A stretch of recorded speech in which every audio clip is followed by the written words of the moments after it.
All right, we'll say good morning and begin by thanking our sponsors. I thank our Talmud Torah sponsors for the month of Shvat, the Elbaum family, for dedicating all the Shirim and Drashos this month in commemoration of the yahrzeit of their beloved husband and father, Jerry Yaakov Couple ben Avram Menachem Zichron Levracha. To thank Bracha Strimber for dedicating all the Shirim and Drashos this month in memory of her husband Avi, Avram ben Kalman Eliezer Halevi, on the occasion of his 9th yahrzeit. Our week of learning sponsors, Moshe and Ann Ellen Gevant, in memory of Ann Ellen's mother, Nechama Bas Shalom Yitzchak, and Larry Safnis, in memory of his beloved wife, Tanya Yona Bas Yaakov. We also thank our Daf Yomi sponsor for this morning, Rachel and Jeremy Lassen, in honor of Josh Rosenblum's Hebrew birthday. Mazel Tov. And of course, and now interesting fact, Josh's favorite food is Buxer. Incredible. Mamish. Wow, birthday, incredible. I will say, by the way, part of sponsorships, feel free to include personal information about people. It's a great way for us to get to know each other. Incredible. So we thank, first of all, Josh, happy birthday. Beautiful, beautiful. By the way, I always say, Daf Yomi is a wonderful birthday gift, the anniversary gift, special occasions. It's the gift that keeps on giving. All right, Tabel says, so with that, we thank all of our sponsors. All of the Neshama should have an aliyah, and all of those having a birthday, Miras Hashem, should have a successful, beautiful, and meaningful year. Well, so with that, let us begin. So we have a beautiful daf ahead of us today, a lot to do today. Today's daf is Samech Ches 68. So we are picking up, Rabbi say, on Samech Zayin Amud Beis 67b, and we're picking up at the period. Amar Mar. It's 2, 4, 6, 8, 10 lines up from the bottom. So we'll say, I just want to point out, so now we're in the middle of the sugya. Well, we're in the middle of a couple of sugyas. But right now, in the middle of the sugya of Shiluach. So here's what we know. We know that halacha l'maisa, when you are tamei, you are sent out of the camp. What we also know is not all forms of tumah are the same, and therefore, again, not all forms of what we'll call expulsion. We'll call it's a strong word, but I'll use that word, expulsion or quarantine, are going to be the same either. We've already begun to see this in yesterday's daf, that different forms of tumah carry really with them different levels of quarantine or expulsion. So let's continue on that. Amar Mar, Zav v'chol Zav l'rabos bal keri. So we'll say the pasuk says kol Zav. So kol Zav comes to include a bal keri. So remember again, whereas a Zav is a man who has an emission, it's not a seminal emission. It's some other type of emission, but the Balkari, of course, is a man who experiences a seminal emission. Such an individual is tamei and has a din of expulsion. Mechilos lo niskatshu ubalkari mishtaleach chutz l'shtei machanos. So we actually have seen this. We saw this at the end of last Daf Yomi cycle, Maseches Midos. And other Midos, there were tunnels. There was a tunnel system underneath the Beis HaMikdash. Those tunnels, interestingly enough, did not possess Beis HaMikdash sanctity. This was important because if you had a Balkari, if you had a Kohen who became a Balkari, how do you get him out of the Beis HaMikdash without him having to walk through the Beis HaMikdash? So they actually would get him out through a subterranean tunnel system. And the good news was that the tunnel system did not have Kedushas HaMikdash, and the Balkari is sent out of Shtei Machanos. So remember again, just to orient ourselves a little bit, the 3 Machanos we discussed was Machane Shechina, Machane Levia, Machane Yisrael, modeled after the encampment in the deserts. In the desert, of course, it's much clearer. Machane Shechina, reference to the Mishkan, Machane Levia, the area surrounding the camp, the Levitic camp surrounding the Mishkan, Machane Yisrael, everyone else. In looking in Yerushalayim, for example, Machane Shechina would be the area within the walls of the Beis HaMikdash. Machane Levia is the Harabayis, and Machane Yisrael is Yerushalayim. All right, so the Gemara says, so we'll say, bring another brayso, that a Balkari has the same status as a person who touches a sheretz, a rodent. Says the Gemara, my love lamachanosam, does that not mean for expulsion purposes? The Gemara says, lo letumasam, no, it means for tumah purposes. So the Gemara says, L'tumasam, how can you say that they are equated for tumah? That's not true. Hai tumas erev ksivbe, L'tumasam hai tumas erev ksivbe, v'hai tumas erev ksivbe. See, I don't need to compare Balkari to sheretz for tumah because tumah is written explicitly by both of them, right? Essentially, tumas keri has a 1-day tumah. You become tar by the evening. And tumas sheretz has a 1-day tumah as well. Ela lav lemachanosim. Rather, it must be that the Torah is coming to equate the expulsion, right? Expulsion for a Balkari and expulsion for Maga Sharetz are going to be the same, to which the Gemara says, lo, the olum l'tumasam. No, it's coming to equate them for the duration of their tumah. V'hakamash malon, the Balkari kemaga Sharetz. So both say, so remember again, why do I need a comparison? To compare their durations of tumah, the durations are stated explicitly, right? Both convey tumah until the evening. So ultimately, the Gemara says, no, it's coming to teach us the following halacha, that a Balkari is like Maga Sheretz. How so? Ma Maga Sheretz b'tami ba'ones. I will say, just like if you come in contact with a sheretz, even ba'ones. I will say, what we mean ba'ones is, let's say, for example, like Rashi says, a dead sheretz falls on you. So if a dead sheretz falls on you, you become tameh, even though, of course, that's totally ba'ones, extenuating circumstances. Af balkari metame ba'ones. So too, if a man has a seminal emission ba'ones, ultimately, again, he is chayiv, not chayiv, but he becomes tamir as well. For example, Rashi says over here, last Rashi daf metame ba'ones, kigonim ra'a machmas rov machol umishta. So we'll say it's very interesting that sometimes Chazal understood that a man could experience a seminal emission through too much eating and drinking. So even if a person has a seminal emission, let's say not through a normal willful way, but rather through too much food and too much drink, you are tameh for that as well. In other words, I would have thought that maybe the only time a man becomes tameh for seminal emission is if it's we'll call it a willful emission. Kamash malon, no, that tumas keri is just like tumas sheretz, and just like tumas sheretz ultimately is metame ba'onis, so too tumas keri is metame ba'onis as well. Good. Top of Samiches, says the Gemara, top of Samiches. So bo'al nida Tame meis. Ultimately, again, if a man has relations with a woman who's a nida, he becomes tame like the same level as tumas meis. So the Gemara says lamai. What does that mean? When the Gemara is trying to equate the tumah of a man who has relations with a nida to a person who comes in contact with a corpse, what are you trying to what halach are you trying to highlight? Lamai. If you want to say that they have the same duration of tumah, that's not true. So the Gemara says, "Hai tumas shivak sivbei, v'hai tumas." I'm sorry, not that it's not true. It's already explicitly stated. Hai tumas shivak sivbei, v'hai tumas shivak sivbei. We'll say the Torah explicitly says that if a person comes in contact with a corpse, the duration of tumah is 7 days. A man has relations with a woman who's in nida. The duration of the tumah is 7 days. Ella lav lemachanosim. Rather, it must be for expulsion purposes. That halacha lemaisa. So a man who has relations with a woman who's a nida has the same level or same degree of expulsion from the camp as tumas meis. Now remember, we've already seen for tamei meis. What's the expulsion halacha? Where are you expelled from for tumas meis? Only machane shchina. It's very interesting, actually, right? It's only that you can't go into the Beis Hamikdash. But remember, again, you could go into the Harabayis. You're going to the Harabayis. You just can't go into the walls of the Beis Hamikdash. So the Gemara is suggesting that the same way that tumas meis is expelled from machane shchina, so maybe Baal Nida is also expelled from machane shchina. Umei the sefer lemachanosim. But at the end of the brayso is talking about expulsion, the Gemara says reisha nami lemachanosim. So then the first part of the brayso, which we just were discussing before with Balkari and tumas sheretz, should also be talking about expulsion. So the Gemara says not necessarily midei irya hakadisa. Maybe not, and it could very well be that each part of the brayso is reckoned separately. So meisvei mitzora chamar mizav, v'zav chamar mitame meis. So we'll say now the brayso says as follows: mitzora, the tumas mitzora is more chamar, is more stricter than the tumah of zav, and zav is more chamar than tumas meis. Yatsa balkeri shetame meis chamura bimenu. But yet tumas meis is more chamer than balkari. Shabbos says, so now what does this mean when it says, so first of all, the first part I already knew from yesterday, right? We already knew this, that in terms from an expulsion perspective, so Mitzora is the most chamer, because remember again, Mitzora is sent out of all three machanos, Machane Shechina, Machane Levia, Machane Yisrael. Zov is sent out of two machanos, Machane Shechina, Machane Levia, and Tumas Meis is only expelled from Machane Shechina itself. Which I will say, by the way, you understand the great anomaly in that, right?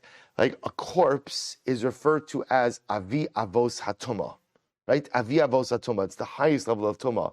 Yet, interestingly enough, the expulsion for exposure to that tuma is the most lenient one. It's very interesting. I think, by the way, there's a simple idea with it. I think it's because of the idea that almost everyone contracts tumas meis at some point in time, right? You have a loved one who dies. You have something. I don't know that it's the most common form of tuma, but lamaisa, it's a life cycle form of tuma. So if you expel people from all three machanos because of life cycle tuma, that's just going to create, I think, it just creates an incredible hardship. Anyway, the Gemara says as follows: But Balkari is excluded, or literally again, Balkari is excluded, or Balkari stands out, ultimately again, because Tumas Meis is more Chamra. The Gemara says, what does that phrase mean? My Yatza. What does that mean, Yatza? That Balkari went out. Lav Yatza Michlal Zov, Ubal Lechlal Tame Meis. Does it not mean, Abose? See, here's what's interesting.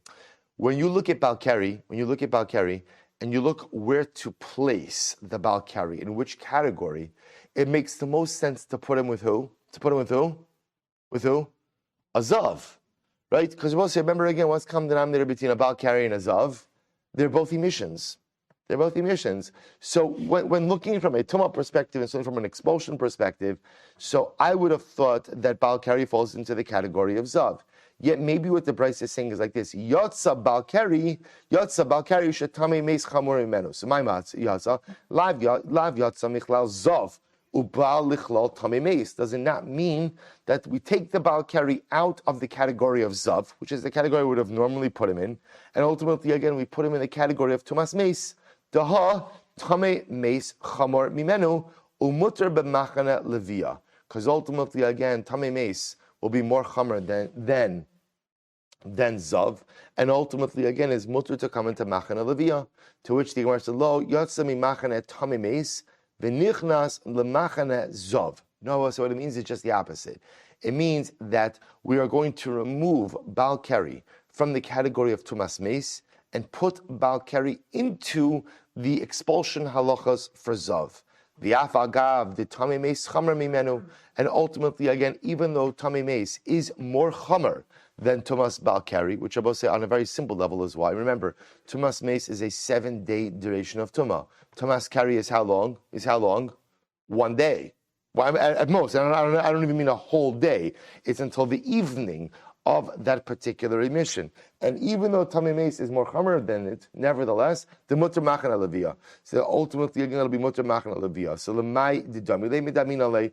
Ultimately, again, for whatever, so we'll say, what we're going to say is, even though halacha lemaisa, you can make the argument that tumas meis ultimately is going to be more chamer than zav, which makes sense, but ultimately in whatever way we can compare it, we compare it. And therefore, since zav will be an emission, since kari is like an emission like zav, so the Gemara's perspective of it makes more sense to put kari in the category of zav than it does to put it in the category of tumas meis. Good. So Tani Tana Kamid Rabbi Yitzchak Bar Abdimi. V'yatze al michutz lamachana. The pasuk says he will go out of the camp. I will say now this again. This is talking about a balkari, right? The pasuk that the Gemara is referring to over here is Kieh b'cha ish asher lo yiyatar mikra layla v'yatze al michutz lamachana lo yavo el toch hamachana. A person has a seminal emission, what the Torah calls mikra layla, right? An event that occurs at night. Ultimately, again, he goes out of the camp. So the Gemara says, now, interestingly enough, the pasuk is a bit redundant. It says, "V'yatze al michutz lamachane, lo yavo el toch hamachane." He will go out of the camp. He should not come into the camp. So the Gemara says, listen to this. So the Gemara says, "V'yatze al michutz lamachane, zu machane shchina." This refers, he has to go out of the camp. This refers to machane shchina, which I will say again, for our purposes, means the Beis Hamikdash. Lo yavo al toch hamachane. He should not come into the camp. What does that refer to? Zu machane levia. This refers ultimately again to machane levia, the harabayas. Mikan lebalkeri sheyatza chutz l'shtei machanos. So we'll say from here, what do you see? That Balkari goes out of two camps. Machane shchina, machane levia. We'll say exactly like who? Zav. right? Exactly like Zav, just like really what we said before, right? Zav also goes out of 2 machanos. Amarle, akati lo alaise afikse. He hasn't even, right? I was supposed to, the Gemara says, you haven't even proven that he could go into one of these camps. You've already removed him. Lishnach, another possibility, another version. Akati lo afikse alise. Ela ima michutz lamachana. Rather say as follows. Michutz lamachana zu machana levia. Maybe michutz lamachana ultimately again means machana levia. Lo yavo tocha machana zu machana shchina. And he shall not go into the camp. And I was about to say the Gemara was just bothered by the order in which they went ahead and explained those phrases. In other words, the pasuk says, "V'yatza michutz lamachane," he'll go out. Zu machane shchina. Lo yavo, he shouldn't go in. Zu machane levia. So the Gemara just says, perhaps we should just we're not arguing on the facts, but maybe just change around the order of the drashas. Ela ima michutz lamachane, v'yatza michutz lamachane. What does that refer to? Zu machane levia. Because we'll say bepashtos. Remember again, that refers to the harabayis. Right? That refers to harabayis. Machane levia. Lo yavo tocha machane. He should not come into the camp. Zu machane shchina. This refers to machane shchina. So we'll say, so where the Gemara is holding right now is that Balkari, like Zav, is going to be excluded from 2 camps. From machane shchina, machane levia.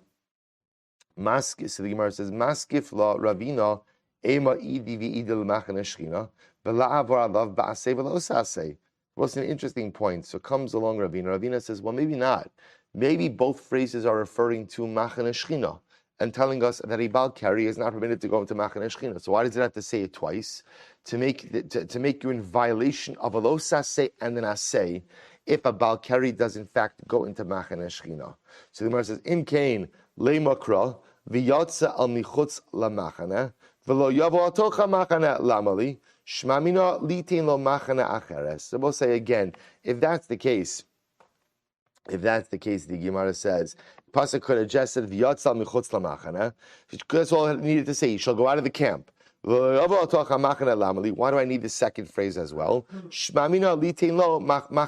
To teach me, ultimately, again, that the Balkari must go ahead and leave a second camp. They will say that the Balkari must leave both machane shchina, machane levia. So we'll say what the Gemara essentially is suggesting over here, what the Gemara is concluding is that halacha l'maisa Balkari leaves both camps like the Zav. So therefore, I will say again, if we have time, I'll loop back to the Rambam at the end because it is an actually interesting Rambam in Hilchos Bias HaMikdash where the Rambam discusses the concept of shiluch, the concept of expulsion. But what we have over here is as follows: Tumas Meis expelled from machane shchina. So this, as I mentioned yesterday, is very interesting because again it does allow, again leaving aside any other, but from a Tumah perspective, the ability to go up to harabayis even contemporarily when one is tamei tumas meis. Tumas meis is only expelled from the confines of the Beis Hamikdash. Tumas zav, and now it appears Balkari as well is expelled from machane shchina and machane levia, which again, using just the Yerushalayim model, so therefore the Zav Balkari can't go into the Beis HaMikdash, can't go on Harabayis, but can be within the city of the walls of Yerushalayim. Most stringently, the Metzora is excluded from machane Shchina, the Beis HaMikdash, machane levia, the Harabayis, and machane Yisrael, which means that the Metzora cannot dwell within the confines of the walls of any Jewish city. So for example, again, he would have to go outside of the walls of Yerushalayim. So just an interesting, just basic framework of Torah. Good. Back to the Mishnah. Michui Kravav. So we'll say, so remember again, the Mishnah, when speaking about the things, the aspects of the Korban Pesach that you are permitted to go ahead and perform on Shabbos. So we'll say, so one of the things that the Mishnah said you're allowed to do is Michui Kravav. You could go ahead, now we'll say, now Michui Kravav literally sounds like, well, we'll see what it means, but something with the intestines of the animal. So says the Gemara, my Michui Kravav, Rav Huna Amar, Shemenakvin B'sakim. Rav Huna says what it means is you perforate the intestines with a knife. What that allows you to do is to squeeze out any waste that may be lodged in the intestines. Rav Chia Barav Amar, Sirka Demaya. it literally means a scraping of the intestines. That apparently Rashi points out, there's some, Rashi says, Leicha ha'aduka b'me'ayim, sheyotze mehen b'docha kasakin. Apparently there's some type of, I don't know what the right technical term is, shmutz, that is inside of the intestines, that can only be, it's really like stuck there, that has to be removed with the scraping of a knife. So the Gemara says, Sirka demaya denafka agav duchka de sakina. And the only way to remove this schmutz is to go ahead and scrape it off with a knife. Rabbi Eliezer says, my time of Chia Barav. Why does Chia Barav, why does he hold that ultimately, again, michui means the scraping off of this schmutz? The Chsev will say, interestingly enough, because he quotes a pasuk from Yeshaya. Now, the pasuk in its entirety reads as follows: "V'ra'u kivasim kid davram," and the sheep will graze, as it is stated. V'charvos mechim garim yochelu, and literally again, we'll say charvos means the ruins of homes. Mechim, ultimately again, the fat ones, garim, who sojourn there, will eat it. Now, we'll say we'll see this in just a moment in the Gemara. But understand the pasuk over here, Yeshayahu, is referring to the fact that when Mashiach comes, the sheep, which is a reference ultimately again to Klal Yisrael, will go ahead and be able to graze on the ruins of the homes who were there before them, which is a reference to the idea that in Eretz Yisrael, that which belonged to our Gentile oppressors over the ages will become the dominion of the Jews in the Messianic era. So the Gemara says, v'charvos. Now we'll say, interestingly enough, so we're going to see, mechim. So the Gemara is picking up on the fact, remember, the Mishnah called it michui kravim, right? And now Rechia Barav is saying michui means the scraping. The Navi uses the same notion of mechim over here. So my mashma kidibentagin of Yosef v'nechseim dereshia tzadikim yachasun. It means that the property of the wicked, the tzadikim will go ahead and consume. V'ro kevasim kidabram. So now once the Gemara quoted this, the Gemara kind of goes on with the drush over here. V'ro kevasim kidabram, and the sheep will graze as it is said. Amrav Menashe bar Yirmiyah Amrav kimedubar bam, as it is stated by them. My kimedubar bam Amrav Baye. The charvos mechim garim yochelu. What is stated by the sheep? That the sheep will eat the ruins of that the fat ones sojourned in. Amrali Rava bishlama iksiv charvos kid ka'amrit hashta dichsiv v'charavos milsachrisi kamar. That would be fine if it said charvos, but now it says vicharvos, which sounds like the Navi is coming to imply something else. Ela Amar Rava kitrav Chanan al Amarav. This is very beautiful. Don't have Chanan al Amarav. Asidin tzadikim sheyichyu hamesim. Both say now, interestingly enough, we're going to be referring to over here both the Messianic era as well as what we call Olam Haba. In the future, which both say Bepashtas means after the coming of Mashiach, the tzadikim will be mechayim mesim. Tzadikim will have the ability to go ahead and revive the dead. Revive the dead. So the Gemara says, Ksiv hacha, it says over here, Uru'u kivasim kidabram, that the sheep will graze as it is stated. Uksiv hasam, Yiru Bashan v'gilad kime olam. Bashan ze Elisha. So Bashan ultimately again refers to Elisha. Haba min Bashan shene'emar, vaye'ani v'shafat bebashan. Uksiv, po Elisha ben Shafat, asher yatzak mayin ayidei Eliyahu. Gilad ze Eliyahu. So Gilad refers to Eliyahu. Shene'emar vayomer Eliyahu atishbi mitoshvei Gilad.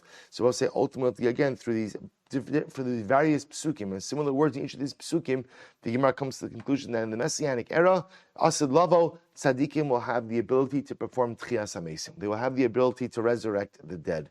Amar Rab Shmuel bar Nachmani. So we'll say second wide line. Rab Yonasan. Asidim tzadikim sheyichyu mesim. In the future, the tzadikim will have the ability to revive the dead. Shene'emar, both is actually quite beautiful. Od yeshvu zekenim uzekinos berechovos Yerushalayim. In the future, so remember again, this is the beautiful vision of the Navi Zechariah. That's when Mashiach comes, what's going to happen? The old men and the old women will sit in the streets of Yerushalayim. V'ish mishanto biado merov yamim. And every person will have his staff in his hands from literally, again, longevity of days. So we'll say, now remember, interestingly enough, what's bothering the Gemara, Rashi points out over here is that halacha lemaisa, if you're sitting down, why do you need a staff in your hands? In other words, the staff is only necessary if you're walking, but if you're sitting, why do you need a staff? To which the Gemara understands because the staff represents something else. What does it represent? Uksiv v'samta mishanti apnei hanar. By Elisha Hanavi, right? When Elisha wanted to revive the Isha Shunamis, the boy who had passed away, he told Gehazi, go ahead and take my staff and put it on the boy. So again, that doesn't end up happening. Elisha ends up reviving the boy himself. But Lamaisa, the staff was a reference to Elisha's ability to bring back the dead. So the Gemara suggests over here that in the Yemos HaMashiach, there's a kingdom and there's a kingdom which represent the righteous people will sit with their staff in their hands. Now, because they're sitting, the staff can't be a reference to a staff needed in order to support oneself when walking. So therefore, the Gemara understands that the staff is a reference to the ability to perform Tchias HaMesim. We'll say it's actually really quite amazing. Again, there's what to discuss in this idea that what does it mean in Yemos HaMashiach, the tzaddikim are going to have the ability to perform Tchias HaMesim. So remember again, think about what is Tchias HaMesim. Tchias HaMesim is, if we think about it, is like the one miracle, right? Mechayim Mesim Ata Rav Lahoshia. Tchias HaMesim is the miracle most associated with the Ribono Shel Olam. As the Gemara says, it's the Mafteach Shel Chaya, it's the key of life, which the Ribono Shel Olam holds. The Gemara, one of the three Mafteachos, one of the three keys. So we'll say the idea being that when Mashiach comes, the Yemos HaMashiach, there's going to be such a clarity regarding the Ribono Shel Olam. That's so again because the Mefarshim discuss: is this literal that the tzaddikim will have the ability to perform Tchias HaMesim, or perhaps it means that there'll be such an acute level of God awareness and understanding of Hakadosh Baruch Hu and acceptance of Hakadosh Baruch Hu that it's as if the tzaddikim will have the ability to perform Tchias HaMesim. Tchias HaMesim, which is like the hallmark or the cornerstone miracle that makes HaKadosh Baruch Hu, even the tzaddikim will have an understanding of Tchias HaMesim. Whether they will be able to perform it or not is a different discussion, but it represents a heightened level of God awareness, of divine clarity. Ula Ramiksiv, so Ula contrasts Pesukim. It says, Bila Hamavas Lenatzech. It says, death will be swallowed up forever. Uksiv ki hanar ben mea shana. And it says also that the boy is 100. Ki anar ben mea shana yamos. The young man will be at least 100 years old before he dies. So both say, so two conflicting psukim. Because bila hamaves lanetzach means what? Means that death will be swallowed up forever. But then the Navi also says that what? Pretty much no one will ever die before 100, which means there'll be longevity. So which one is it? Is there longevity, or ultimately again, is there no more death? To which the Gemara says, Lokashya can be Yisrael, can be Akum. One is referring to a Jew, and one is referring to an Akum. So apparently, again, in the Yemos HaMashiach, maybe death will be swallowed up forever. But ultimately, again, the Akum, it could be again that the Gentile will still experience death, but even the Messianic era will still be blessed with longevity. So the Gemara says, Ovdei Kochavim mai bo hasam. But what part do the Ovdei Kochavim have in Yemos HaMashiach? So it's actually pretty incredible. Dichsiv va'amdu zarim v'ra'ot zonachem u'bnei eichar akirim v'karmechem. To which the Navi says that in the Messianic era, the Yeshaya says, we'll say, remember, all of this is embedded in a much bigger machlokes concerning the Messianic era, right? What exactly is Yemos HaMashiach like? So here, obviously, the Gemara is taking the perspective that the Messianic era is much more miraculous in nature. So we will be occupied with spiritual pursuits. That's very nice. Who's taking care of the sheep? Who's taking care of the household, right? Who's managing my brokerage account, right? So the Gemara says, Navi says, don't worry about it. That in Yirtzeh Hashem, the Gentile nations will step up, and they will be there ultimately again to handle our financial affairs. Now, of course, just for this, so you should always understand that there is another point of view on the Messianic era. And the other point of view of the Messianic era is Olam Kimin Hago Noheg. It'll be a regular world. It's the same world when Mashiach comes, with a couple of major distinctions. Number one, humanity recognizes HaKadosh Baruch Hu. Then I both say, that's pretty major. Can you imagine what the world looked like if everyone recognized the Ribono Shel Olam? Now, that doesn't mean everybody becomes Jewish, but everybody recognizes Rebbeinu Shalom. So I'm just pointing out, you see these two dramatic different approaches as to what Yemos HaMashiach looks like. A supernatural time where there's no death for the Jew, longevity for the Gentile. The Jew is totally occupied with spiritual pursuits, and the Gentile nations see to our material needs. Versus a world in which Olam Kimin Hago Noeg, regular world, just a profound theological shift and God awareness on the part of all of humanity. And of course, number two, a recognition ultimately again of Am Yisrael's connection and right to Eretz Yisrael. So both things which are pretty dramatic and amazing in of themselves. So the Gemara goes back to Rav Chisda Miksiv. Rav Chisda contrasts the two psukim. So the V'chapra Levana Busha Chama. It says ultimately again, literally the Levana, the moon will be covered and the sun will be embarrassed, which Rabbi say sounds like that in the future the sun and the moon will not shine. But then the next pasuk says that the light of the moon will be like the light of the sun, and the light of the sun will be 70 times stronger than what it is now. So we'll say, so which one is it? In the future, are the luminaries here or they're not here? So the Gemara says, Lokashya, kan olam haba, kan Yemos HaMashiach. So also it's very interesting. So the Gemara says it's two different times. In Olam Haba, which I will say we assume ultimately again is the place where you go when you die, there is no sun and moon there, because there you bask in the light of the Ribono Shel Olam. And the light of HaKadosh Baruch Hu, of course, eclipses the light of the luminaries. When the Navi discusses the amplification of the light of the luminaries, that's talking about the Messianic era. In the Messianic era, the moon becomes quote-unquote whole, and the sun becomes even stronger. So the Gemara says, L'shmuel d'amar, here we go. L'shmuel d'amar, ein ben olam hazeh l'mos Mashiach elo shibur malchus bilvad, ma'ikal meimar. But I will say, here it is. As I mentioned before. According to Shmuel, remember Shmuel is the opinion who holds, I will say, that in the Messianic era, there's no great, dramatic miracles. I mean, there are miracles. There's no subjugation by the nations of the world. Everybody recognizes God. Eretz Yisrael belongs to us, and no one contests that right. But according to Shmuel, the sun's going to be the sun, the moon's going to be the moon. So how do you understand this pasuk? So the Gemara says, both are referring to Olam Haba, where you go when you die. Velo kasha, haba machane shchina, haba machane tzadikim. And I will say again, amazingly enough, in Olam Haba there are also different places. So if you're in what's called Machane Shechina, which is you have the privilege to bask directly in the glory of HaKadosh Baruch Hu, there you bask in HaKadosh Baruch Hu's light. There's no luminary light, there's only HaKadosh Baruch Hu's light. But if you're in Machane Tzadikim, which by the way sounds like a great place to be in also for all eternity, if you're in Machane Tzadikim, so apparently there is light, but ultimately, again, there, the tzaddikim have the benefit of an amplified luminary, an amplified moon, and an amplified sun. Quite beautiful. I'll say, obviously, there's so much to speak about all of these things, but we have to get to Amud Beis. Rava Ramiksiv, Ani Amis Va'achya. So the pasuk says, I am God, who literally, again, Amis means I put to death and I bring to life. Uksiv, Machatzti Va'ani Arpa. And it says, I will make ill and I will heal. To which the Gemara says, I don't understand. Hashta Chuyi Mechaye Marpela Kol Shekem.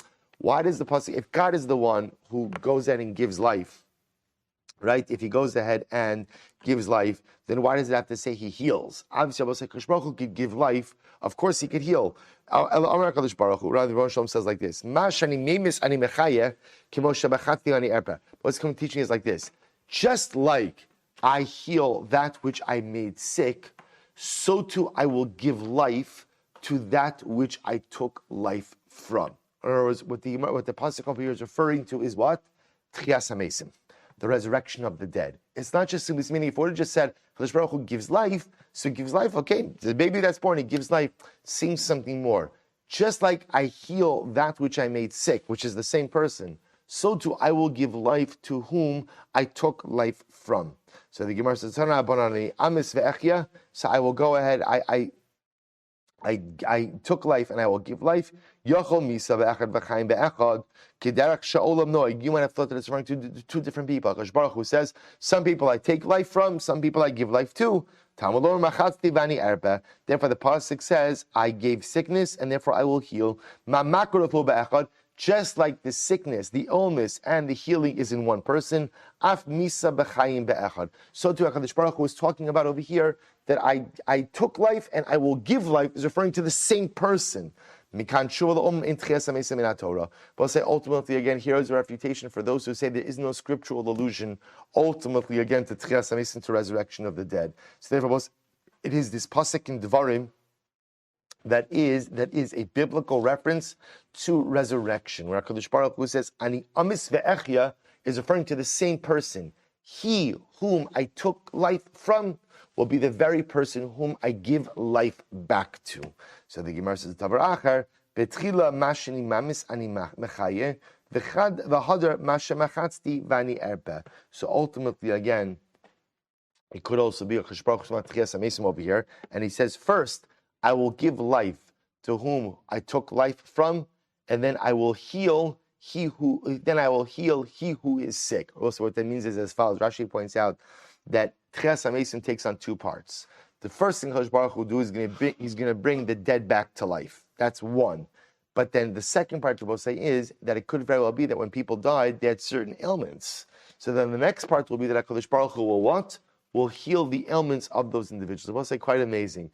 In general, one of the interesting questions that we think about is when there's Tchias HaMesim, right? What's like the question that's on your mind, right? What age do you come back with, right? I don't want to come back with a walker with tennis balls on it, right? That's not what I want, right? I'd like to come back a little, but when do you come back? How do you come back? Do you come back when you're 80? You come back when you're 30? You come back when you're 15 years old? And then what does that mean? Do you age after that, or do I not age after? So obviously, good kashas. Halavai Mirtz Hashem will be zoche to see bekarov. But here's what we do know. It sounds like from here that when there's Tchias HaMesim, there's some type of resurrection with your pre-existing conditions, right? So that's what it sounds like. So I'm resurrected. If you look at Rashi says, "Shekiderech shehin mesim chigrim sumim ilmim kachein chayim." So we'll say it sounds like from here that I'm resurrected in the same way in which I died. So in which case I'm resurrected as I was at the moment of death. But here's the difference. Whatever ailments I had, HaKadosh Baruch Hu then goes back and heals. So I said, this is interesting. So what does this mean? The world is going to be like one big senior citizen community. It's going to be like we're all living in Boca. Like what was it? Like what's no, I think Jeff Rosenblum is not here. I didn't mean to make any Boca jokes or Dover Beach jokes. Good. So I'll say so interesting enough. So what does that mean? Again, obviously we'll have to see. We'll have to see what happens when Mashiach comes. But again, it is interesting to see resurrection is in two parts. First, the dead are brought back to life, and then ultimately, again, the living are healed from their ailments. Good. Amud Beis, Rabbi say. Amud Beis. Good. Making good time here today. Hekter Chalavov. I'll say, so the next part is, so the other thing you're allowed to do in the Beis HaMikdash Shakab Pesach is you are allowed to go ahead and burn the fats on the Mizbeach. So the Gemara says, Tanya, Amr Shimon, Bo urei kama chaviva mitzvah b'shaita. See how important, see how dear a mitzvah in its right time is. Shari hekter chalavim ve'evarim upedarim. Because also remember again, the burning of the fats and sacrificial parts on the Mizbeach, ksherim kol halayla. Ultimately, again, you could do it all night. Ve'in mamtinim lohen ad shetechshach. But I will say, interestingly enough, we actually don't wait until nightfall. So even though you could go ahead and burn the fats and the limbs all night long, chaviva mitzvah b'shaita. How praiseworthy it is to do a mitzvah at a point in time, which is another way of saying zrizin makdimin lemitzvahs. That also when it comes to performance of mitzvahs, we don't wait, we don't delay. You chatof v'yachol, you grab your opportunities as they come. Beautiful. So the Gemara says, "Ve'imam tinu la'avshan hakavasa v'hava also." So we'll say, so remember again, the next thing the Mishnah said, then went into the list of things you're not allowed to do to the Karban Pesach on Shabbos. So for example, you can't carry the Pesach from outside the Tchum, or you can't carry the Pesach without an Erev, even when Erev Pesach falls on Shabbos. The other thing the Gemara discussed was cutting off a wart. If the animal has a wart, and the presence of the wart would preclude you from offering up the animal, you can't cut off the wart on Shabbos. Remember, on Shabbos, Erev Pesach. So the Gemara says, or minhu, but 1 second, we learned, we learned that, in fact, you are allowed to go ahead and cut off a wart on Shabbos in the Beis HaMikdash, but not outside the Beis HaMikdash. Now, both say, let's understand, what's involved in cutting off a wart? What's wrong with cutting off a wart? So, b'pashtos, this is a derivative of the malacha of gozes. Right, the malacha of gozes is shearing. You're not allowed to shear an animal on Shabbos.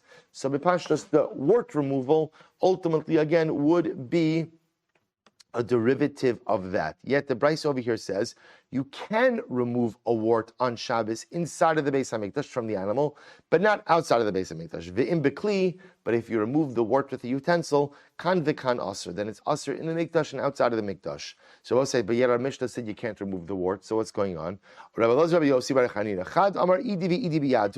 So again, I will say, how do we reconcile our Mishnah that says you can't remove the wart with the Bryce that says you can remove the wart? So two different opinions. So we'll say one opinion said both are dealing with wart removal by hand, and it's not a contradiction. One is talking about a moist wart, one is talking about a dry wart. So we'll say, so what does this mean?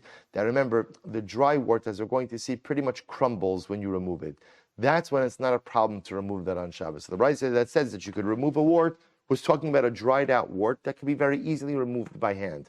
A moist wart is much more complicated, and that'll be asr on Shabbos. The Gemara says, I'm sorry. The Chadar, on the other opinion, said no. Idi v'idi balacha, both are dealing with a moist wart. V'lo kasha habiyad v'habekli. One is talking about wart removal by hand, and one is talking about wart removal with a utensil. You cannot remove a wart with a utensil on Shabbos, either in the Beis Hamikdash or outside of the Beis Hamikdash.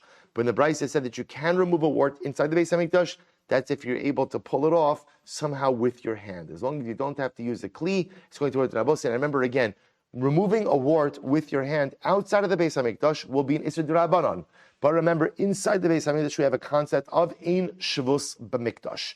Right? That Dinei D'Rabbanan, right, rabbinic law, when it interferes with sacrificial law, is kind of set aside. So the Gemara says, L'man damar habiyad v'habikli, according to the opinion who made the distinction that the Bryce is talking about wart removal by hand, and the Mishnah is talking about by a kli. My time amar idi biyad. Why didn't he subscribe to the approach that said both are talking about wart removal by hand? V'lo kasha habulacha, and make the distinction that our Mishnah, which did not allow the removal of wart, was about a moist wart. The Bryce that said that you can remove the wart is talking about a dry wart. Dry wart. So amar lecha yevesha mifrach pricha, because we'll say the removal of a dry wart is not a question. Why? Because apparently once the wart dries out, it just crumbles. And everyone will agree that halacha l'maisa, that is not problematic. Ulamanda amar idi v'idi biyad v'lo kashya. And according to the approach who said that both the Mishnah and the Brisa are talking about the removal by hand, and it's not a contradiction. One is talking about a dry wart, one is talking about a moist wart. V'lo kashya. I'm sorry. My time, why didn't he go with the approach that said idi v'idi balacha? But they're talking about a moist word. V'lo kasha habiyad habekli. Amar lecha, he'll say to you. I'm sorry. Amar lecha kli. Amar lecha kli hakatani hasam im bekli kan v'kan aser. Because he will say that no. Everyone will agree you can't use the kli, because once the usage of a kli, by definition, it becomes aser. V'ida hadiktani kli hacha plugta Rabbi Eliezer Yoshua aslashmina. And the other opinion will say no. The reason it brought down the discussion regarding the kli is to introduce the machlokes Rabbi Eliezer and Rabbi Yoshua. So good. So we'll say so halacha l'maisa. The way the Rambam codifies this halacha is by making the distinction between the moist wort and the dried one. That halacha l'maisa. I'm sorry, that they're both talking about let me take it differently. The Rambam paskins that the removal of a dry wart is not going to be a problem, because generally it just crumbles and there's no din of gozes, there's no potential issue of shearing. The moist wart issue, it depends how you're removing it. If you're removing it biyad, if you're removing it by hand, then that will be mutter inside of the Beis HaMikdash, prohibited outside of the Beis HaMikdash. But removal of the moist wort with a kli will be problematic ultimately, again, in the Mikdash and outside of the Mikdash. Good. Rabbi Eliezer, umayim shchita. So we'll say, so remember again, the Mishnah then got into a more general discussion.